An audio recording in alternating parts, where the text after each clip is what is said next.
You're listening to Heritage Radio Network.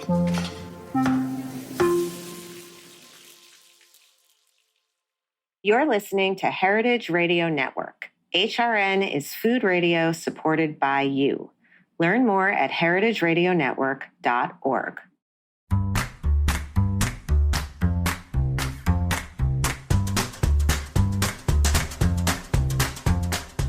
I'm Allison Kane, and welcome to In the Sauce, a podcast about building consumer brands from the ground up. I love doing this show because I get to interview everyone from production gurus to marketing and social media mavens, anyone who can guide me on this crazy journey.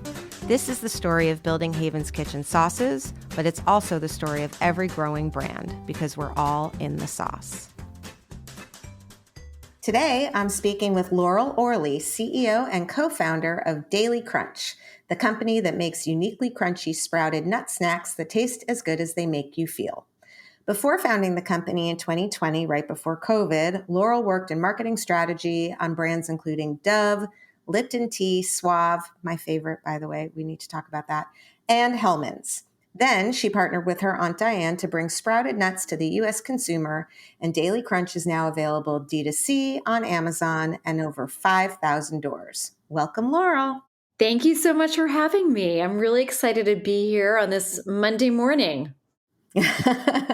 Good times. I think I LinkedIn messaged you from the airport or like maybe even from the plane. We did not know each other, but I am totally smitten with the pickle flavored sprouted almonds. I also have a history with sprouted nuts, which I don't think you know about, but we can talk about that. So this is all just like a ruse to get nuts, basically. Oh, so excited to jump right in. Amazing. So yeah, I mean, starting with the process, I do just want to say I am one of those New Yorkers that have been to two different Jane doctors that both told me that in their families forever, they have been sprouting raw almonds at night, overnight, and then everyone eats 6 of them in the morning as like a way to support cognitive function and, prevent aging. Wow. So I have been doing that since, I don't know, for like 8 years or something like that. And my mom, who's 84, has also been doing it. And, we both kind of swear by it.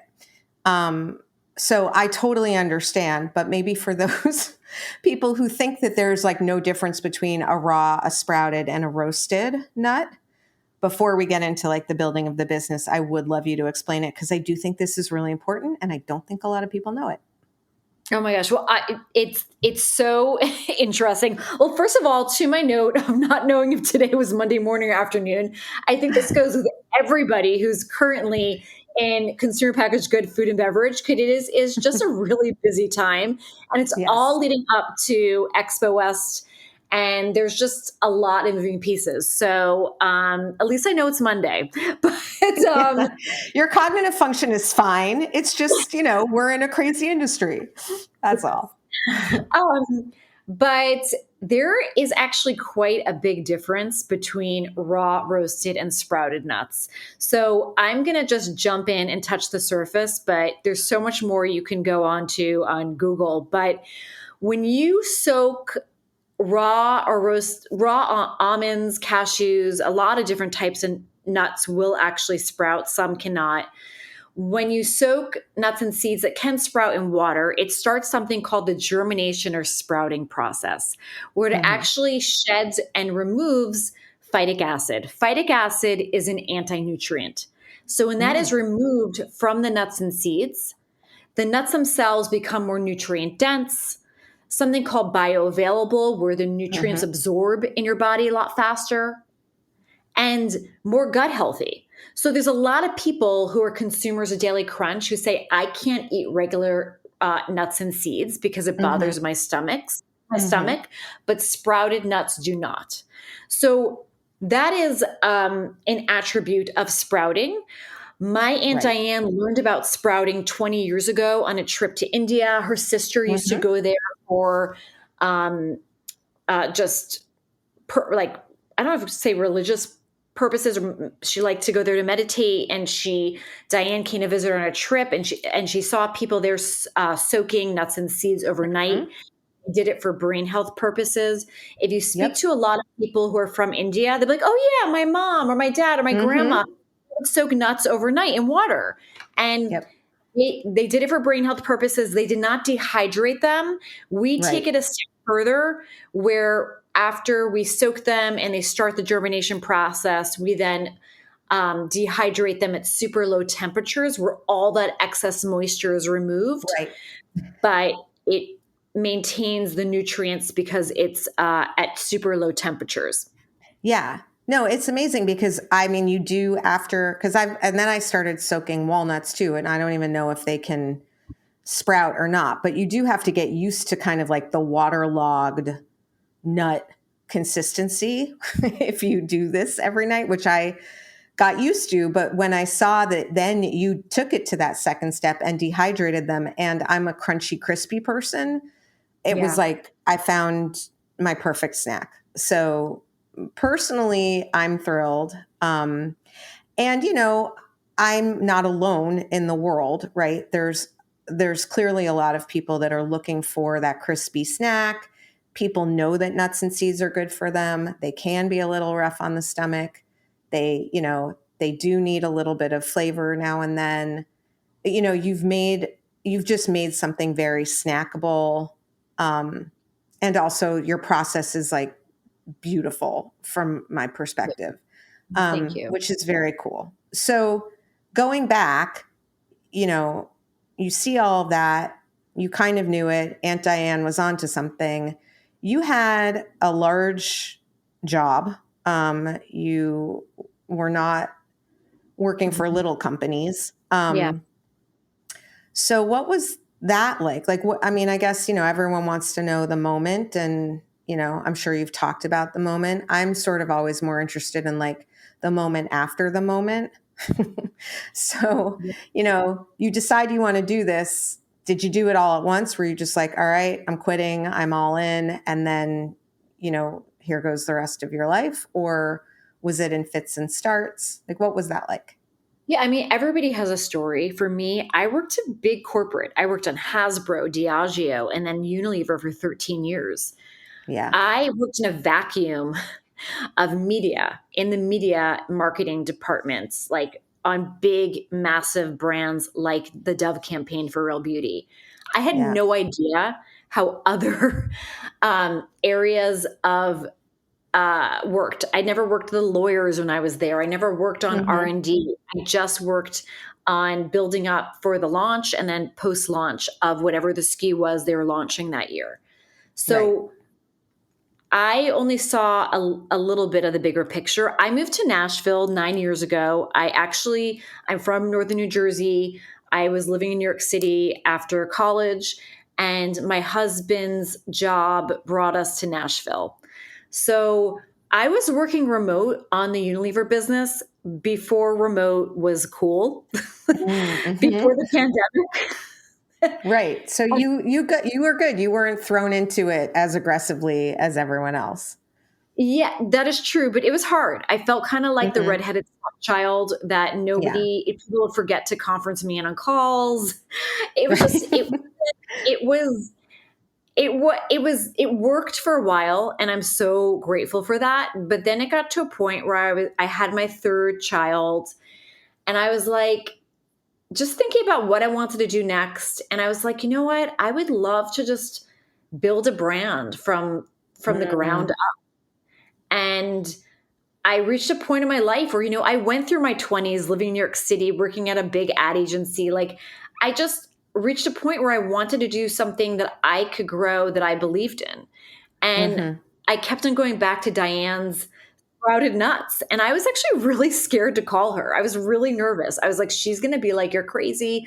Why would you want, like, I called Diane. I said, Diane, I know you've been like gifting these nuts to friends and family over the years, and you have kind of this following, but you really just throw them in a plastic bag and slap a sticker on it. You're not trying to make a business. And I was like, do you want to like really make this business, like really do this? I was so nervous. And she was like, Laurel, I've been looking for a sign, like, let's do this.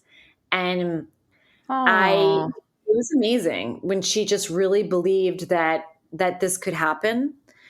And my husband's in the real estate hotel industry. This was right before the Hmm. pandemic. And he was like, I think it's so important to like speak to your family members or people in your life where this would affect them. I said, I don't want to go corporate. I want to start a startup. I don't know where it's going to lead. I can fall flat on my face.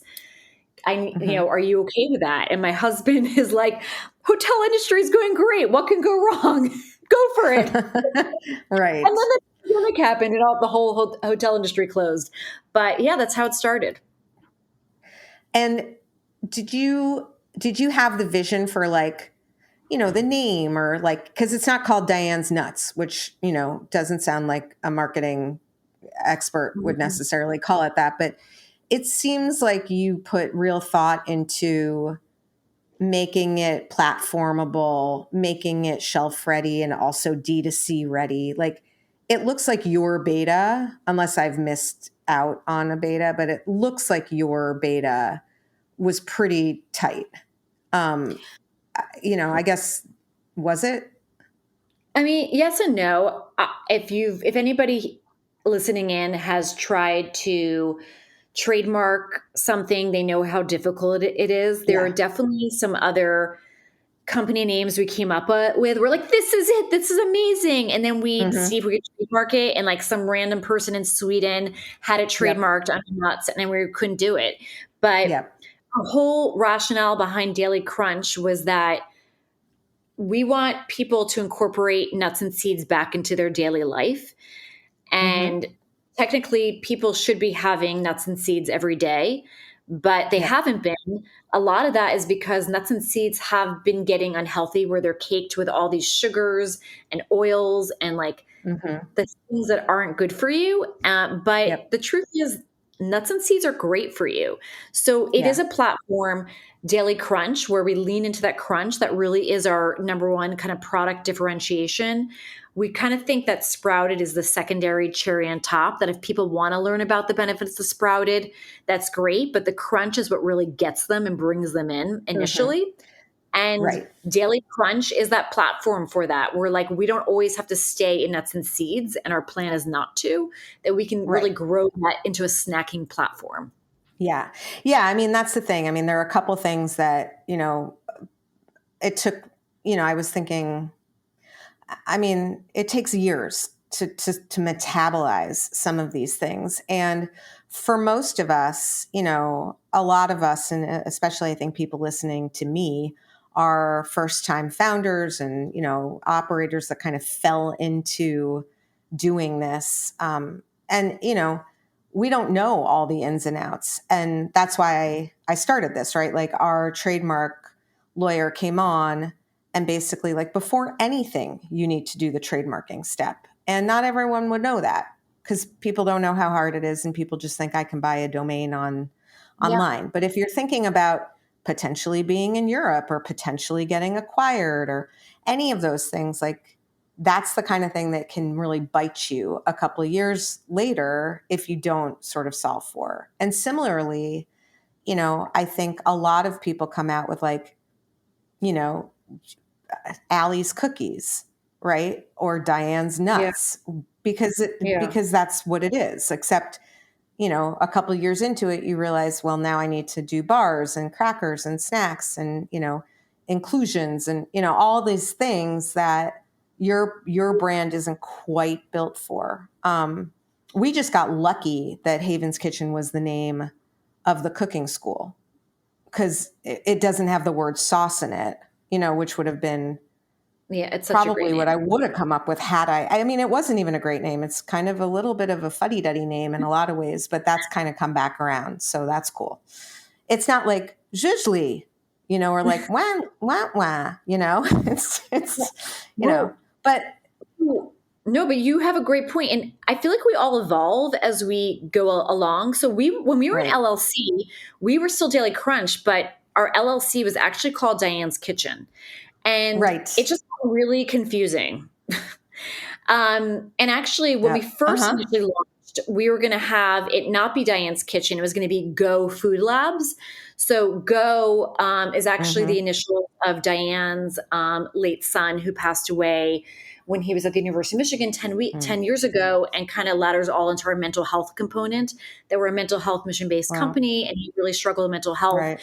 We just thought that worked, but it just started getting really confusing. So when we moved to a C Corp 2 years ago, it's like everything's just Daily Crunch. It's just easier that way. Totally. And then the packaging, I'm imagining you do have a marketing background. But again, like I'm on there buying it for myself and I'm like, wow, it's so pro. It's like it's so ready for retail. It's ready for D2C. It's clearer in terms of like the hierarchy. I still haven't totally gotten the hierarchy right. All of that stuff. It just seems like it's very well baked. And was that you, or did you just know the right people to go to help, or, are you just a good student of what works? I'd say it's definitely like a smorgasbord of just like a lot of, definitely like a few different cooks in the kitchen where we've evolved that packaging over time. So I'd love to send you after this, like a side-by-side of our initial packaging versus where we really loved our X bars, like clean, like everything's on the front. But then we started to evolve our flavors, and we went through the SKU Accelerator program where we got some incredible mentors who are just also really great with that. And Dan, my co-founder, he is also just good at hierarchy. So we actually, we changed our bags, I think, made some tweaks about a year ago, and we were going to put like even actually an additional like line explaining what the flavor is. And I was actually speaking to Jackie from Mondelez. She runs the collab, and it was her and her partner there that were like, just take those lines off. And like, you know what? You're right. We just took those off. And just I think getting a lot of eyeballs, because sometimes you're so in the weeds that it's hard to take a step back and actually and just like talking to a lot of people when you're kind of like trying to go back and forth on things and get a consensus to like, that always helps. But no, those are okay. There's a lot that you said in there that I want to address. One is, have you seen the original RX bar pack? Because Google it. It's like one of my favorite things ever. Speaking of like incubators, when we were in the Chobani incubator, we saw that like the original RX bar does not have the clean everything. And it's just a nice, have you seen the original Oatly? Like there's a lot of really fun stuff to just like make yourself feel better about the constant evolution that is packaging. Because sometimes I look back and I'm like, oh my gosh, what was I thinking? And now I know I'm going to look back at this and be like, oh no, but that's just part of it. And then I guess the second piece of it is something that I'm thinking about a lot that I think you touched on that is important is like, it's not even so much that you kind of tunnel vision and into your own thing, or that it's just, you're writing this term paper and you forget to see whether or not you've like skipped a word because you've read it over so many times, that type of situation. Yeah. It's that it's so obvious to you, in our case, like, what do I do with this? Or what does Irby mean? Right? Like those things are sort of self-evident when you're in it, but you really do need people who have a fresh pair of eyes that are seeing it like it's their first time ever hearing of you or seeing this product or seeing what an almond is. And you probably aren't necessarily the right person to do that. And neither, by the way, is someone who really works deeply on the brand. It probably is just outside people.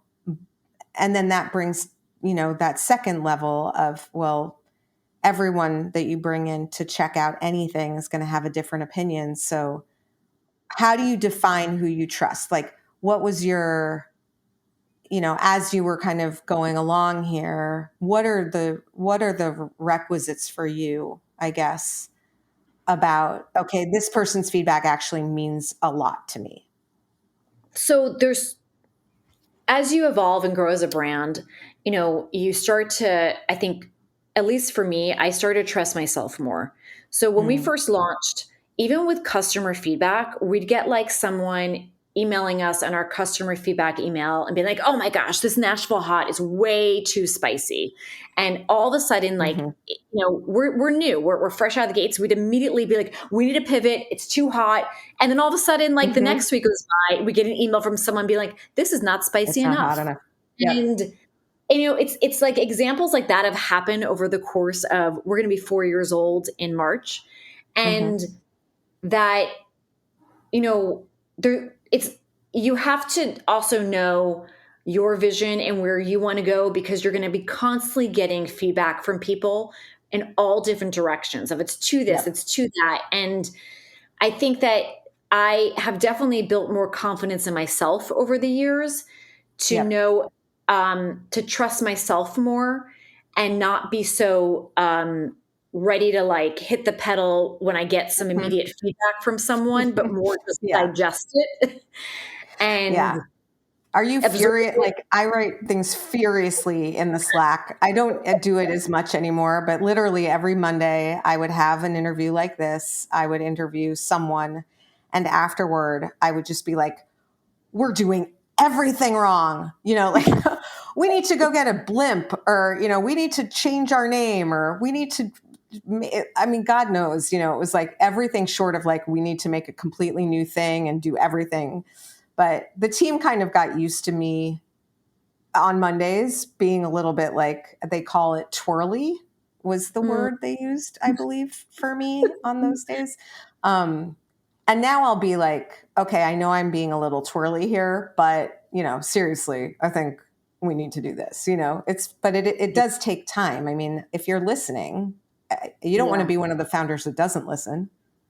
Yeah, no, so I like to, there's a lot of our mentors I have their area of expertise that they're really strong in.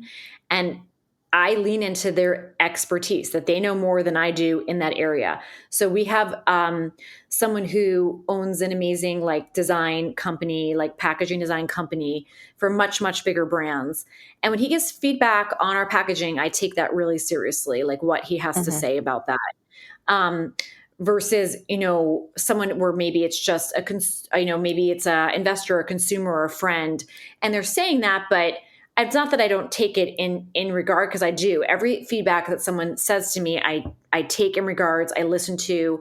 But one thing we also do is we reach out to our consumers who purchase us on our website and really try to understand them better. Why are they purchasing us? We actually, because we're in Nashville, we work really closely with Vanderbilt. We've had about 16 incredible interns come out of Vanderbilt.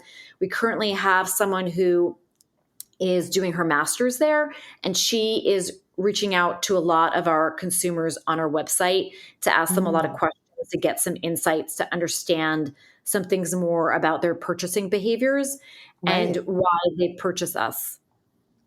Very cool. I mean, these are all just really good ideas for founders. Listen to the people who actually my lawyer definitely has thoughts about the packaging, but I'm not necessarily going to go with his hierarchy. Okay, we're going to take a little break and we'll be right back. This episode is supported by HRN business member Itani Ramen, Chef Kyle Itani's expression of Japanese dining culture located in Oakland, California. At Itani, Kyle explores Japan's rich culture, focusing on traditional flavor profiles and offering an izakaya experience made up of a diversity of small bites, donburi bowls, cocktails, and plenty of ramen. Itani's sister restaurant located next door, Yonsei Hand Rolls, serves open-faced Japanese sushi hand rolls made of crisp nori, seasoned sushi rice, and top-notch fish. Itani Ramen and Yonsei Hand Rolls support HRN's creative, educational reporting and storytelling that drives conversation to make the world a better, fairer, more delicious place. I'm back with Laurel Orley from Daily Crunch. Okay, so there were like 5 little good pieces of advice in that last little blip before the break, but I want to ask you sort of big picture, you know, leaving a place like, Unilever or, any of those places, I would imagine that you had some big do's and some big don'ts about the way that you wanted to run your company. And I have this little secret jealousy of people that worked in big CPG, because I feel like they learned so much theory and they got to see so many things that those of us that are kind of like learning it by bumping into walls and like, jumping into the water, we have a different type. Learning it by practice is really critical too, but I like where the two meet. So maybe if you can just break it down a little bit, the things that you aspire to, that you learned working in those big companies, and the things that you will try to avoid as much as you can, as a company that you're running. Yeah, I mean, right off the bat of things to avoid, one of the things of working big corporate is that it's very difficult to get things approved, especially when, by the time that it gets approved, you miss the mark, you've missed the moment. A prime example of that is when I worked on Suave, and we would plan everything out, including the social media posts. And I'm sure a lot has changed now, maybe not, I don't know. But I remember when everybody's watching the World Cup that day. The only thing that mattered and that anybody was talking about was the World Cup. And then Suave posted something like, "How was your shower today?" And it was like so off the mark. And we wanted to maybe like do something that was relevant to the World Cup, but it was too late because it takes so long to get things approved, even approved by legal. Yes. And what I love just having a company that you're building as, oh, wow, this happened today. Let's create something and post it right now. Just real time, fast, agile, don't need approval all the way up the ladder. I mean, we would have brand assets that were created in Europe and then they would just, change it to English. It was the same brand assets. It didn't, and I know a lot has changed since then because I have, it's been a few years, but that definitely is something that I appreciate now that we can just do it. We don't have to get approval and approval and approval. Being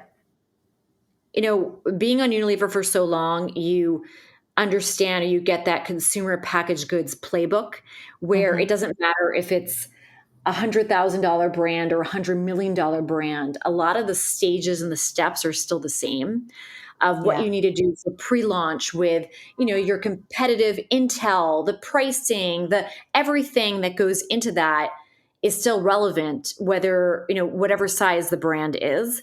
So I use that as my benchmark to start to plan out the launch of Daily Crunch. But a lot I have really learned as I went along. I mean, it's scary to have an idea and I want to launch something and not know where it's going to go. One of my really good friends here she's one of the founders of the Home Edit, which I watched them grow. Sunshine Bot. Yep. Yeah. And so Joanna is one of my dear friends here, and she was over for dinner and I was like, I don't know if I can do this. And she was like, Laurel, don't think about it. Just do it. Like, don't think about it. Because if you start thinking about it, you're not going to do it. And it was just like a great piece of advice to just, you can't plan ahead, especially being an entrepreneur. You kind of have to go in the moment that you're in at that point and just learn and grow and pivot. There was a really good quote. It's like a Carl Jung quote that my friend Trinity shared with me last week, and I'm going to butcher it, but it's something along the lines of like, like the only thing you can do is to take like the next right step, like just the next step in front of you. That is like the sane, thing to do essentially. And it goes to, being present and being in the now and not catastrophizing and not planning too much in the future. But we really can't plan. We really have no idea. And you almost don't want to limit yourself to even what you can cognitively imagine, because things can happen that you don't imagine. I mean, none of us, I think, in this industry, I can't imagine one person who listens to this that would say, this has been exactly the journey that I mapped out. I knew exactly what I was going to launch, and I knew exactly what kind of team I would build, and I knew exactly where there would be perfect product market fit.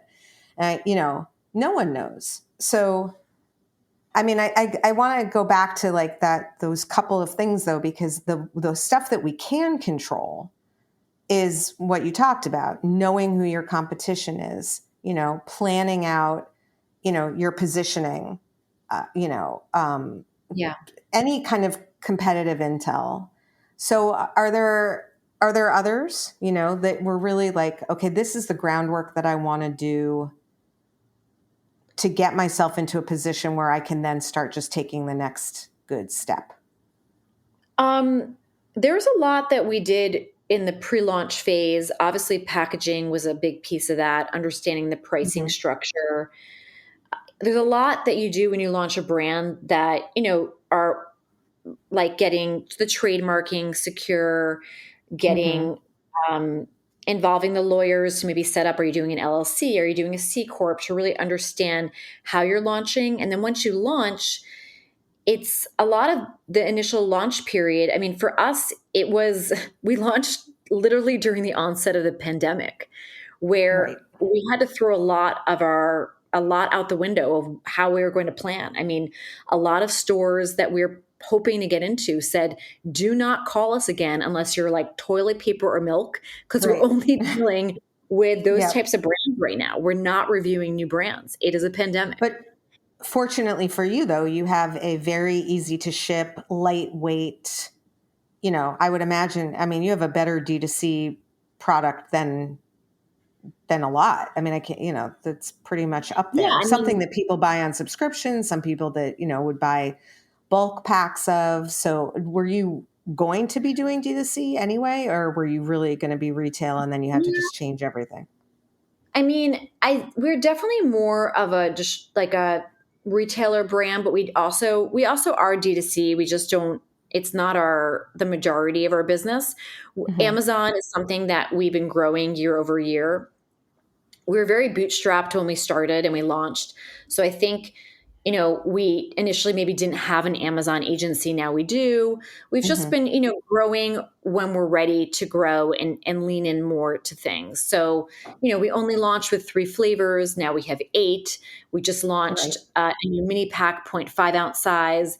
So, I think we just tried to launch very kind of simple, 3 SKUs, um, and as we grow and we're ready to increase our bandwidth, then we take more on. I mean, we're in the middle of a Series A right now, so certain Mm. things that we can take on now, we have been able to with maybe new hires or whatever the case is, and it's something that we weren't ready to do when we first launched, and now we're more prepared for.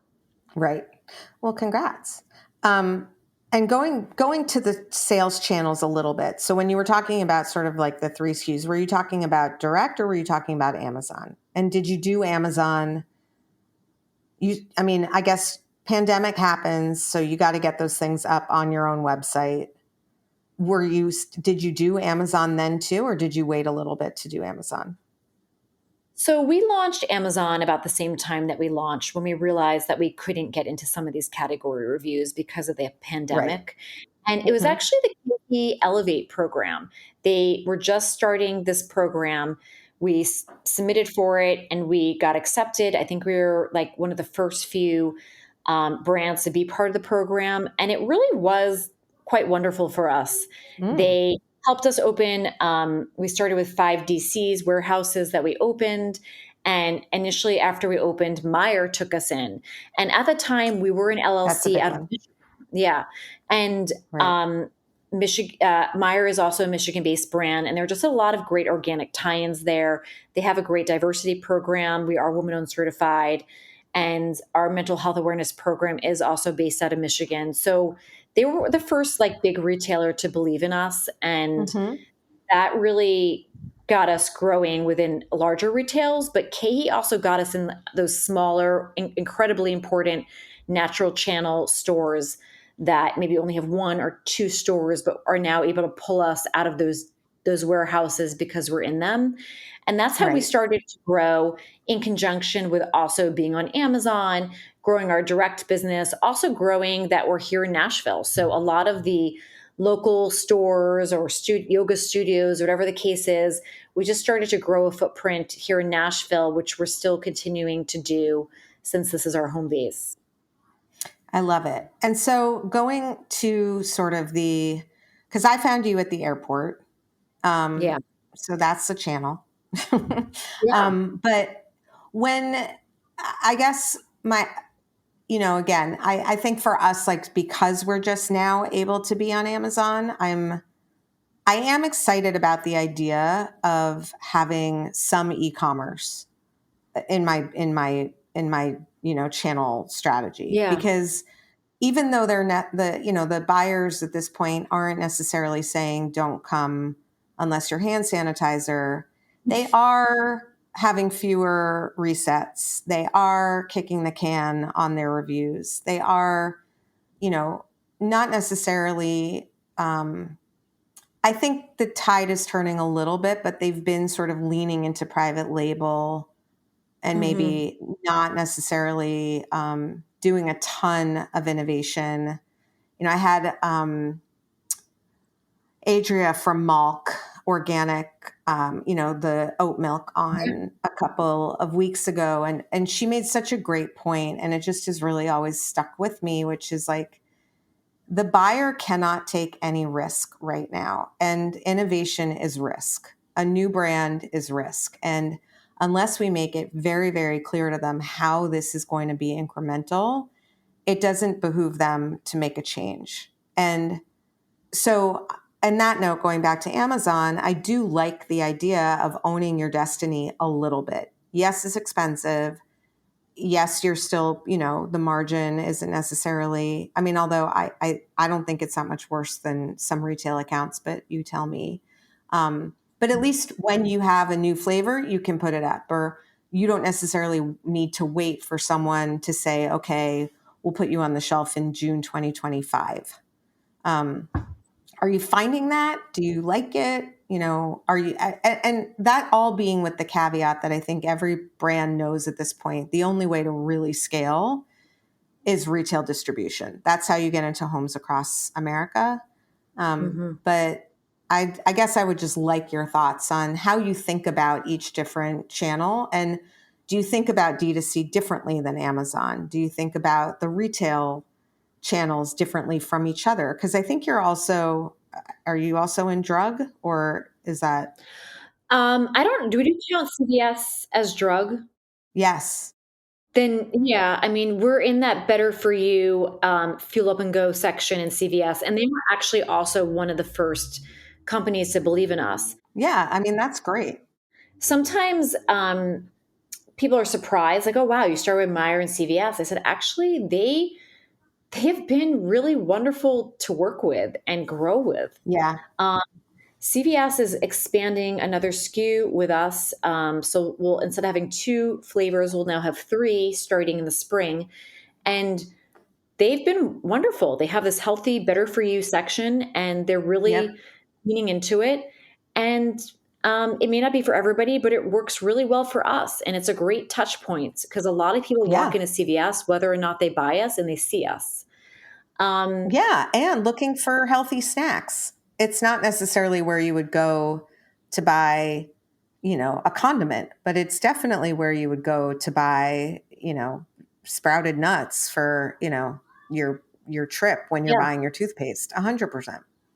I mean, someone once said this quote, since we're quoting other people that are great, amazing quotes, like someone once said, you can't be everything to everyone or you're nothing to no one. And especially as a Hmm. brand, we can't just, we can still really be really targeted to a certain target and still do really well. We don't have to try to get all these different targets, the Gen Z, the this, the that, the that. Like it Right. just, I, and it's just, but I do like the idea of this omni-channel approach where Mhm. we work really well in airports, really well. Yeah. Yeah. We work well in hotels as Yep. a snack option. Hmm. We are now leaning into um, how can we get more involved in food service or these amazing collaborations. We collaborated with Cleveland Kitchen for our dill pickle Yeah. flavor, but Hmm. there's also great collaborations with retailers or coffee shops or just Hmm. anything like that to get consumers excited. Ooh, coffee sprouted almonds. Do you have a coffee SKU? I bet you do. So we do have a coffee SKU, and what's so Yeah. innovative about this is that we actually soak it instead of water. We soak it in coffee, um, That's very cool. and it really makes it just something very interesting that you can't really get anywhere else. Yeah, fun. I think what also is fun about this for me is that I think the playbook of, you start with your natural retailers, then you go to your region of a certain large national natural chain, then you go to this, then you go to that. Like that playbook, I don't think exists anymore. I've met so many people that went from Sprouts to Walmart or, aren't in Whole Foods 6 years later, but they're in 10,000 other doors and doing fine. Or, started in CVS. It is, I think you go where you're given a chance and where you have to trust that the buyers understand their customer and that they probably know their customers' habits and patterns better than you do. And, we all think that we're supposed to do it a certain way, but I think what we've learned in the last couple of years, and you're a really good case in point, like there's nothing like having the backing and the support of the retailer that takes you in. And if that can be a good partnership. And by the way, it makes total sense to me that a CVS shopper would buy a healthy, crunchy bag of nuts, as well as at an airport, as well as, all the things you mentioned. And so it's fun because there's no one way up the mountain, and I think that's what I'm getting from your story, which is really cool. Thank you. Yeah, I was going to say, so our head of marketing, who was initially our Vanderbilt summer intern, she had an internship Mhm. at Mattel that got canceled last minute because of the pandemic. So she ended up interning for us and is now our full time employee and incredible. She wrote a case Oh, study on us on how to launch a brand, an emerging brand during a pandemic that got published by Harvard Business School and is now taught in business schools across the country. And wow. it's just, it's, yeah. And we actually got to zoom into one of the schools. One of the professors was teaching it last week. And looking at the case study, because it's been so long, I'm like, are we the same Mhm. brand? Like, not that, Right. because, just evolve so much every year, especially as an emerging brand, and you're constantly Right. pivoting, seeing what works, what doesn't work. And I'm like, this is like a totally different brand because we've come along so far Yeah. from this. Yeah. It was cool to see. No, that's amazing. Okay, so Expo, final sort of big topic. You got a Nexty nomination. Congratulations. Thank Those are you. big. I honestly also, I don't know, maybe this is because I didn't win the last time when we first launched our fresh sauces, we were nominated with the chimichurri too. To me, the nomination is more important than the actual award because the nomination is what's announced before Expo, and that's when the buyers mark down who they want to go visit. So I don't even like I'm literally not even thinking about the actual award. I'm just the nomination to me is like everything. I actually think they could like not even have the awards. Just have this be the award. Because No, this yeah. is our first time getting nominated. And I have to say that I think I scared my co-founder, Dan, when I got the email because, well, Right. his wife was like 7 months pregnant. So he was saying that she's been highly emotional. And then Right. I I've been like applying to Nexty Awards basically since we launched. And it was, for me, it was just kind of like that rite of passage. Like, are we ever going to get, we're ever going to get to get this? And this year when I applied, I kind of was like, you know what? Every year I apply, I have this certain formula of what I write out, and I'm just going to be totally real and authentic. Like, this is what happened. This is why this flavor exists. This is really why it's different. And I'm not going to I'm just going to submit it. And when I got that email, it was just, I got really emotional. I may not have gotten teary-eyed, and Dan was like, oh my gosh, what's wrong with you? And, it was really exciting. And, if we do win, the bet is on that Dan, I'm 5'2", Dan is 6'8", that he has to wear a pickle costume all day Friday at Expo. So we already bought the costume. Okay, that's amazing. Wow, that is amazing. Yeah, I mean, I feel similarly. You put so much work into these things. I mean, and unless you've done it, you really don't know. I mean, and that's why we need founder friends, and that's why we need, founder circles and, support from each other, because our friends and our partners and our families, they just don't really understand what goes into making a great product. They kind of see it, they kind of do. They certainly love us and empathize, but they don't know how hard it is. So having any kind of industry recognition is massive. And I mean, I was choked up all last week, just kind of crying half the time. But for you, what are some of the fun things that you're planning at Expo West? Just because it is coming up. And we decided to have a new booth this year. I think we had our social agency that also creates incredible booths lead the charge, and I'm really excited for just a fresh look at the booth. And we are really just leaning into the flavor we were nominated for, which is our dill pickle sprouted on. I would have voted on that. Mm-hmm. And we are really, that is kind of going to be our lead of what we're communicated, because now we have different size packs for that flavor. Mm-hmm. And, we don't do a ton of trade shows. So this is really our opportunity to reach out and touch base with current retailers that we have a relationship with, that we want to see, with potential new retailers or press or other brands. We have an amazing marketing team, and we are hoping to meet some other brands that want to do collaborations with us in the future or partnership. Have you met Matt from Rind? Because I feel like you guys would be a great snack mix together. I do. Matt is a great person. So he actually has, I think he has a trail mix. So I think he's definitely also leaning into that. Yes. Which I just think the sprouted would go really well. But we'll talk to him about it, because whatever nuts he's using are not your nuts. And I'll discuss that with him. Matt, if you're listening. Okay. All right. And any last and final tip about Expo, anything you're doing that you think that other founders might want to give a shot at, that you are focused on this year? For Expo or in general? I was going to do Expo, but if you have something general, we can go with that too.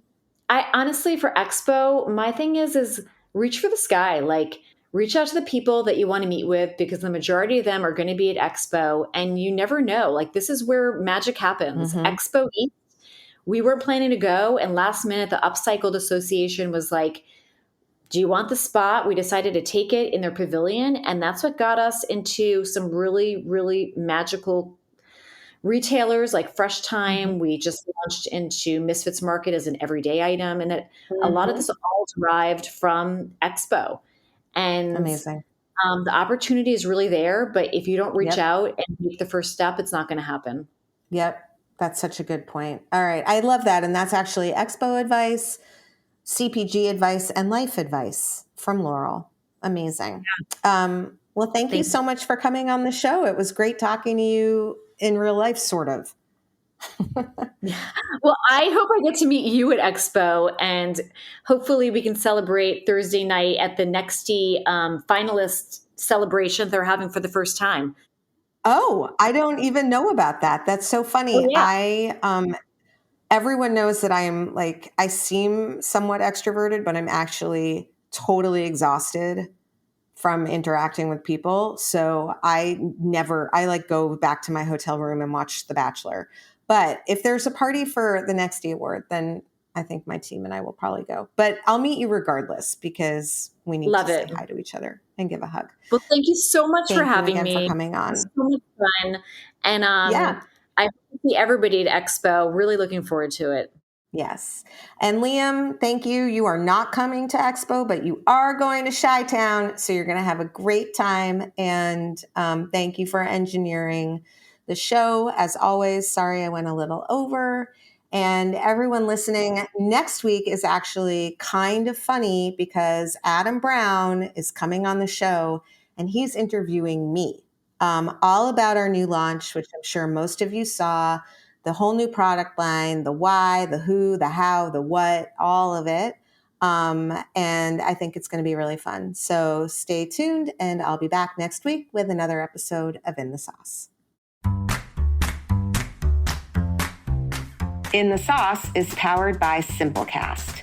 Thanks for listening to Heritage Radio Network, food radio supported by you. Keep in touch at heritageradionetwork.org/subscribe.